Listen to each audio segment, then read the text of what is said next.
Балалар жеңел итеп бәхет туя ала, чөнки алар үзләре шатлык һәм бәхет. Француз язучысы Виктор Гюго шулай дип язган. Исәнмесез, сезнең белән белем дөньясы һәм мин тапшыруның алып баручысы Айгөл Имамова.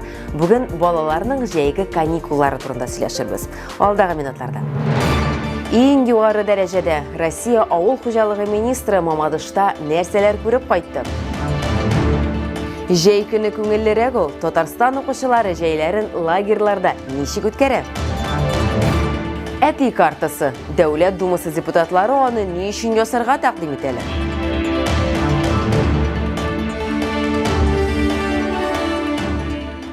Казанда яңа уку елы алдыннан 4 яңа мәктәп ачылачак. 17сендә ремонт эшләре тәмамланып бара.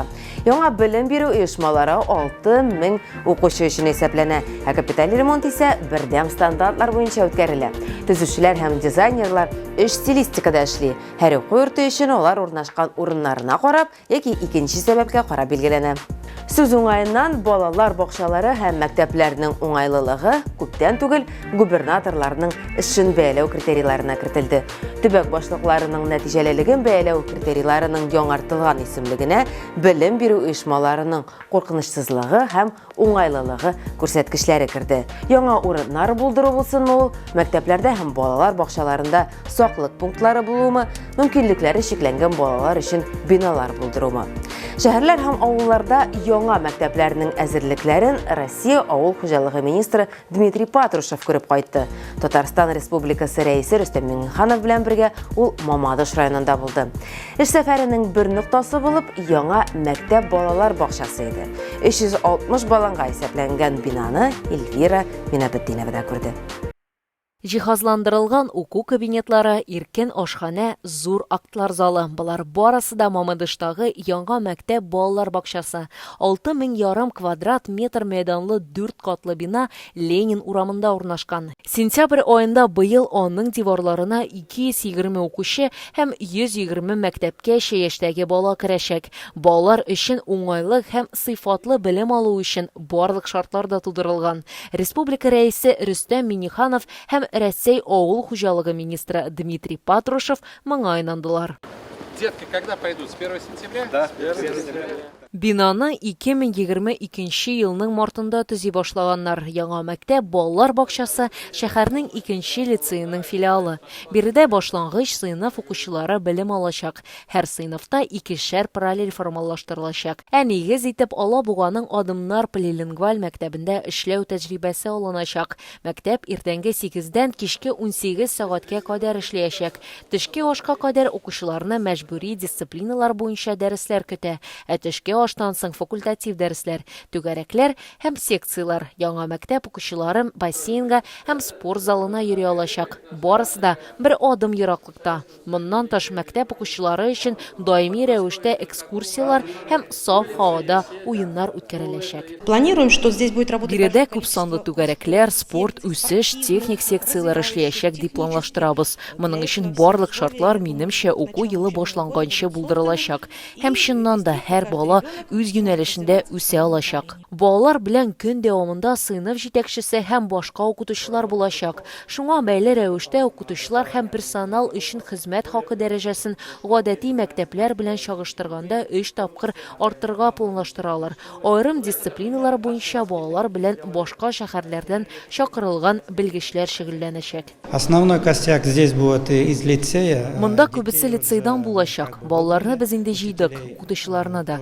Соңгы вакытта башка мәктәпләрдән алына. Теләүчеләр бик күп. Без аларны да алабыз. Желающих тоже очень много. Мы их тоже берем. Казанский научный центр вот с лицеем активно. Казан фәнни үзәге лицей белән актив хезмәттәшлек алып бара. Без монда фәнни гамәли конференциядә катнашабыз. Күренекле эшләрне, талантлы яшьләрне билгеләп үтәбез. Минемчә, әлбәттә, бу лицей Россия фәннәр академиясенең төрәк мәктәбе дә булырга мөмкин. Без монда бөтен дөнья ярдәмен күрсәтергә алабыз. Так сказать, всемирную поддержку. Барлыгы 12 уку кабинеты. Беренче катта медпункт, холл, 120 урынга ашхана, уен бүлмәсе. Икенче 2нче катта киенү бүлмәләре белән спорт залы бар, китапханә, уку залы белән. 3нче катта түгәрәкләр, рәсем, информатика һәм чит телләр өйрәнү өчен кабинет. Балалар бакчасы өчен биредә спорт, музыка залы, йокы бүлмәләре бар. Территориядә тәрбияләнүчеләрнең уеннары һәм йөрүләре өчен берничә веранда урнашкан. Балалар бакчасы 120 урынга 3 яшьтән 7 яшькә кадәр балалар өчен исәпләнгән. Безнең балалар бакчасы башкалардан 6 көнлек булуы белән аерылып торачак. Шимбә көнне без балаларны кабул итә алабыз. Бу кыска вакытлы төркем дип атала. Иртәнге 8-дән көндезге сагать 1-гә кадәр без балаларны кабул итәбез һәм балалар белән шөгыльләнәчәкбез. Яңа мәктәп балалар бакчасы авыл территорияләрен үстерү дәүләт программасы гамәлгә ашыру кысаларында төзелгән.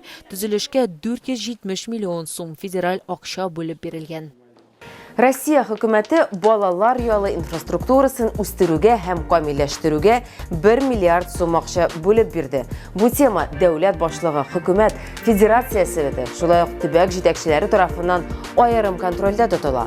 Балаларның ял итүе һәм сәламәтләнүе җәй вакытының төп темаларының берсе. Июнь аенда гына да Татарстанның балалар сәламәтләндерү оешмаларында 100 меңнән артык бала ял итте. Балаларның сәламәтләндерү лагерьларында куркынычсыз булу мәсьәләләрен контрольдә тотарга дип Рөстәм Миңнеханов та республика киңәшмәләренең берсендә йөкләмә бирде. Балалар ялы Кара диңгез яр буенда 180 оешма һәм 4 лагерьдә оештырылган. 47 лагерьдә 300дән артык бала ял итә. Ярчалыда Лисичанскидан 80 бала сәламәтләндерү программасын үтә.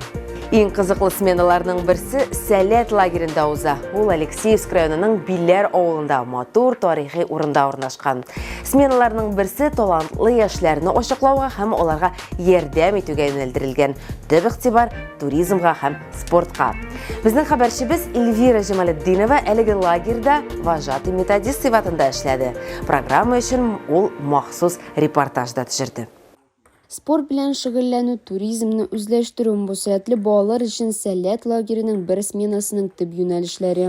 Ул үзе Чувашиянең Яңа Батыр исемендәге яшьләр үзәгендә уза. Аны күптән түгел генә ачканнар. Әлеге үзәктә Сәләт җәйге сменалар уза. Киләчәктә ул балалар һәм яшьләр өчен өстәмә белем бирүне гамәлгә ашыруның төбәк ара мәйданчыгы булырга тиеш.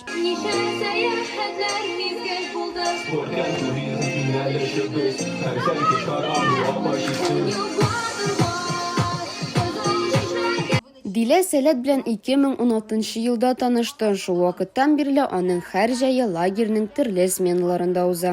Дилә сүзләренчә, нәкъ менә Сәләттә аның үзенең төрле юнәлешләрдә белдерү мөмкинлеге бар. Узган ел мәктәп укучысы график дизайн нигезләрен үзләштерде. Ә инде бу җәйдә Дилә спорт биюләре белән шөгыльләнә башларга тели. Сәләт Батырны сайладым, чөнки Сәләт Батырның төп юнәлеше спорт. Ә мин спортны бик яратам һәм аның белән шөгыльләнәм. Сәләт Батыр сменасы инде 10 ел үткәрелә. Аның төп максаты талантларын алга таба үстерү өчен Чувашия һәм Татарстаннан сәләтле балалар белән эшләү. Һәр ел саен сменага 12 яшьтән 17 яшькә кадәрге 50дән артык бала килә. Сменаның төп юнәлеше спорт һәм туризм. Шуңа күрә 18 көн дәвамында чакырылган тренерлар спортның төрләре буенча дәресләр алып баралар. Шулай ук смена вакытында Кызыл Чишмә авылының тарихи урыннары буенча туристик походлар да оештырыла. Без карадык балаларның дипломларын, грамоталарын, достижениялар буенча, спорт достижениялар, туризм буенча, бию, җыр, бер 20 кеше Чувашиядән, Батыр районыннан, Комсомольск районыннан. Алар шулай ук гариза тутырдылар, гариза җибәрделәр. Без гаризаларны карадык та шулай алдык. Сәләт Батыр төп смена булып санала. Моннан тыш параллель рәвештә тагын 7 смена үткәрелә. Традиция буенча алар барысы да биләрдә очраша. 5 көн дәвамында балалар танылган кешеләрнең дәресләренә йөриләр, төрле спорт төрләре буенча ярышларда катнашалар. Моннан тыш форумга кадәр һәр смена автор җырына бию әзерләргә, мода күрсәтү өчен күлмәкләр тегәргә һәм татар мотивлары буенча хор куярга тиеш иде. Буларның барысы өчен дә Сәләт Батырда Зарина җаваплы булды. Аның сүзләренчә, мондый программа аркасында лагерьдәге балаларга күңелсезләнергә вакыт юк. Без Батыр белән үз аланыбызны тәкъдим иттек. Безнең тибрәлешебез ул шундый гадилек, шундый милли авыл бәйрәмнәре димме соң инде. Баларга да бу тема бик якын. Шулай ук безгә дә. Шуңа күрә безнең презентациябыз шундый стильдә үтте. Сәләт яшьләр оешмасы быел юбилейлы 30-нчы сезонын ачты. Аның кысаларында сәләтле балаларны һәм яшь-үсмерләрне үзенең 30 профильле сменасында җыярга планлаштыра. Җәйге лагерьләр оешманың Татарстан, Башкортстан, Чувашия һәм Кырым базаларында эшләячәк. Дәүләт Думасы депутатларының берсе әти картасын кертергә тәкъдим итте. Ул нәрсә өчен? Бу турыда минем хезмәттәшем Нияз Рахман белә. Балачак һәм мәгариф дөньясыннан иң уникаль яңалыклар аның кызыклы тәнәфес рубрикасында.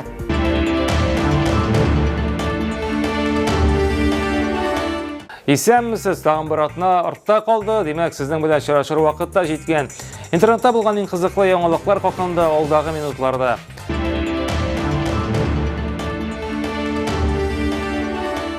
Әтиләр картасы Россия Дәүләт Думасы депутаты Борис Чернышов бик кызыклы тәкъдим белән чыга. Ул да булса әтиләр картасы булдыру. Ул Пушкин картасы шикелле булырга тиеш. Счетына әтиләр өчен 2000 сум акча күчерергә тиештеләр. Ул исә әтиләр балалар белән күңелле итеп вакыт үткәрү өчен каралган. Миңа калса, бу бик шәп фикер.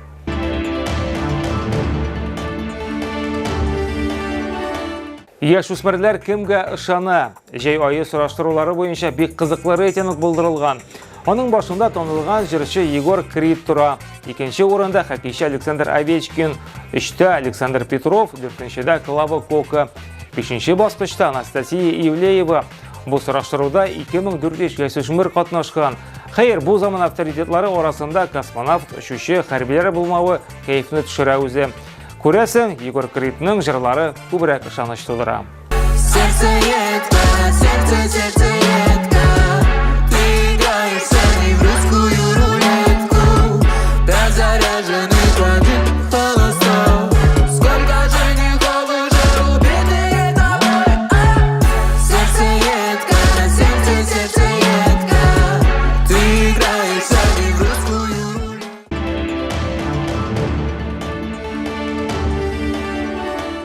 Көтелмәгән кунаклар. Эфиопиядә бердәм дәүләт имтиханы тапшырган вакытта гаҗәеп хәл була.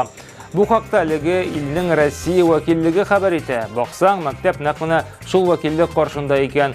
Бердәм дәүләт имтиханы узачак аудиториядә укучылардан алда алар бер төркем маймылларга тап булалар. Компьютер, башка төр техниканы өйрәнгән вакытларына туры киләләр. Бик зур тырышлык куйгач кына алар акбур кыстырып аудиториядан чыгып тая. Менә сиңа тамаша бу.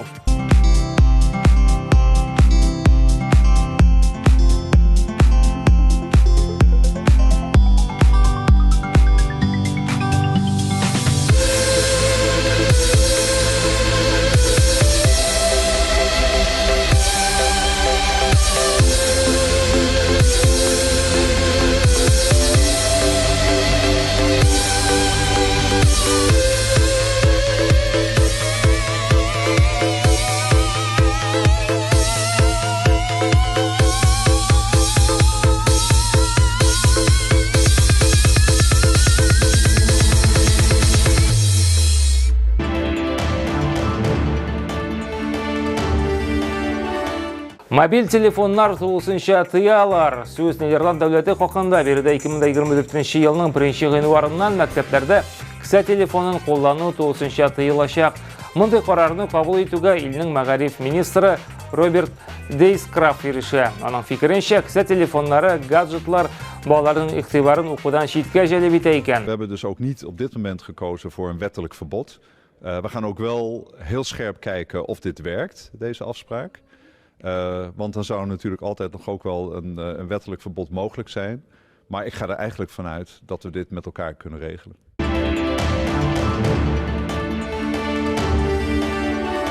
Бу атна менә шушындый интернет яңалыкларына бай булды. Очрашканга кадәр сау булыгыз.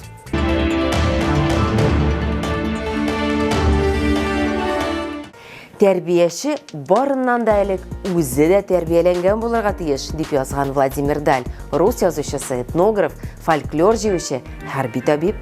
Җәйнең иң кайнар вакыты, ялларыгыз күңелле үсен, исән-сау булыгыз.